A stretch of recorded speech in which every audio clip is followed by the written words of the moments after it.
Warning. May start talking about Aston Villa. Leeds United 1, Aston Villa 2. Welcome to Villa WIN Noir. This is my match reaction. The game was scrappy. The game was physical. The pitch was awful. The referee, shaky. But Aston Villa came away from Yorkshire today with a win that slots us into the top four, firmly in the top four, depending on what happens in this Spurs game. That, rewind 3 months, this wouldn't have been thought about. And it's just so great to see us come away with a win away from home. If I'm honest, guys, genuinely, I wasn't sure.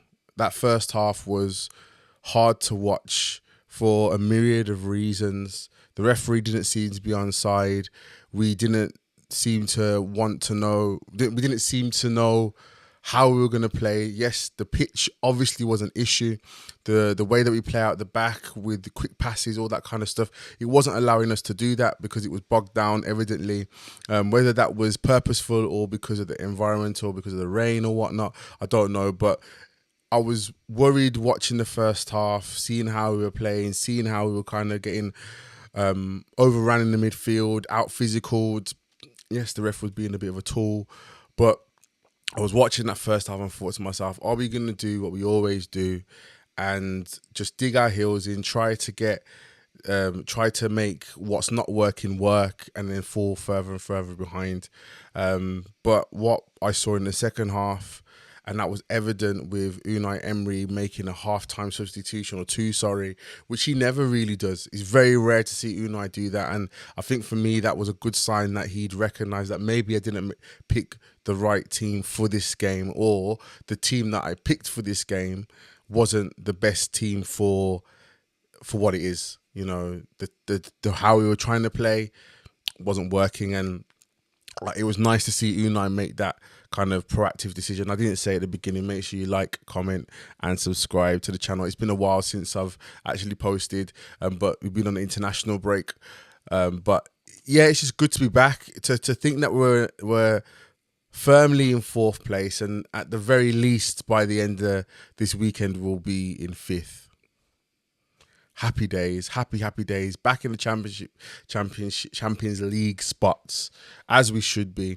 I think overall, if it was a game of two halves for Aston Villa, the first half, as I said, was slow. It was lethargic. We looked like we were being out physical. It looked like we were being outmatched by a buoyed Leeds side who were buoyed by a fortunate goal.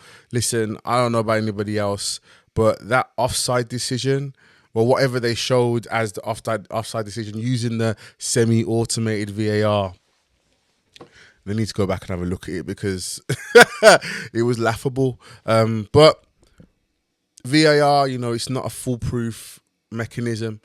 But to see us come back, I think the first goal again, I do think Emmy could have done a lot better with that. And when I saw it happen, I just thought, oh, he's just giving ammunition to all these fans that are against him. But let's be real, he had a very good game afterwards, a few good stops, and I think he was a little bit more dominant in the air from that point onwards. I think he kind of learned from that goal that, I'm not going to get the benefit of the doubt here. I have to go in strong because, yes, generally keepers are protected, but, it's good to see us learning from that. I do think we looked a bit shaky at points in the back. Again, the first half was just one of them halves where it seemed like we were just trying to do the same thing, trying to get different results, but it wasn't working. And I said it on Twitter, I tweeted it, and this was probably a difficult one for me to tweet just because of the fact that I know that Emi Buendia gets so much love from the fans and he's had a really good start to the season.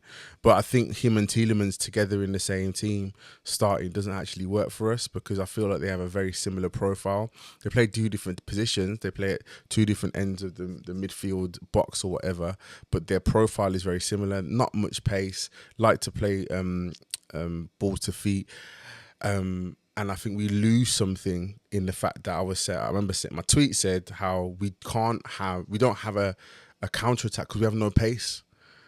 There was too many times in the first half where we could have had a counter attack and there was no one bombing on, and you saw straight away after Unai made those two changes at halftime, Maatsen and Marlon, it stretched Leeds straight away. Ollie Watkins seemed to move a little bit better in the second half, and I don't know, it was the Burnley game, I think, where Marlon and Watkins played together, and it was great. Them two at the top, Morgan Rogers kind of playing in and around them. It's a really good front three, I think, and hopefully Unai can see the benefits there. I think you can get the best out of Watkins in terms of his pace and his movement out wide, especially when you have the likes of Marlon bombing on as well. So it was a game of two halves. The second half, we seemed to hold on to the ball a lot better. The last 10 minutes was a bit shaky, naturally, because we were trying to hold on to a lead. Leeds were throwing all their attackers. They had Nonto, they had Daniel James with their pace, and there was a moment in when I saw Daniel James come on, I was a bit, oh no, that pace is gonna be crazy for us. But remembering that we have Maatsen on the outside, and we're very blessed, we were very lucky to not concede that goal that actually went in.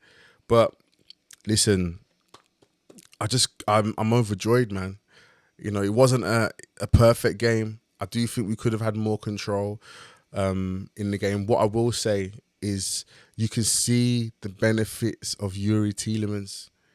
The way that man just picks up the ball on the half turn in the middle of the pitch, and he starts pinging balls through. And you saw when Marlon came on, who's willing to make runs on, how much he had. It kind of caused problems for the Leeds defense, because before it was only Watkins that's making the runs in behind, spinning off behind, and that they knew that that's the pivot point. They knew that was the point where Yuri's going to play that ball in behind for Watkins. But slapping Marlon on, slapping Maatsen on, you know, it allowed Morgan Rogers to kind of sit in this hole right in the 10 spot. It just freed everything up. And I have to give a massive shout out to Morgan Rogers. He had such a tough start to the season. We were getting onto his back, and I remember being in the whole end one against Bologna, and we were talking to some of the fans, and I was saying, you know, the only difference between now and before is that he was scoring goals, and now he wasn't scoring, and at that time he wasn't scoring goals or wasn't providing assists, because part of his game is sometimes I'm going to give the ball away. Part of his game is I am going to dribble and sometimes lose the ball, and we were okay with it last season before, because the output that came from it was also there, and we're starting to see that again. But we're also starting to see a more polished game from him. So even his dribbling is getting better. His intricate plays are getting better. I think Unai really needs to think about the front three, because I think we even get more out of Morgan Rogers when Marlon's there, or Marlon and Watkins. But what a great finish from him. Absolutely great finish. You can see he's playing with absolute confidence. And then the free kick as well. Just top tier, top notch. And yeah, what a thing, what a guy. And long may it continue. Long may it continue. Listen, happy days. This is, we've got a good run of games now. We've got a good few teams we can play with that we can definitely beat them. Come on, man. Come on. Let's do this. Guys, let me know your thoughts. Let me know your feelings. Make sure you like, comment, and subscribe to this channel. I'll have my debrief out tomorrow or Tuesday. 2-1 against Leeds, away from home. Made great changes, made adjustments, something that we haven't done amazingly. And we're now in 4th place. Come on, guys. You know what it is. This has been Villa in Noir. And as always, you know it's up the Villa. Peace.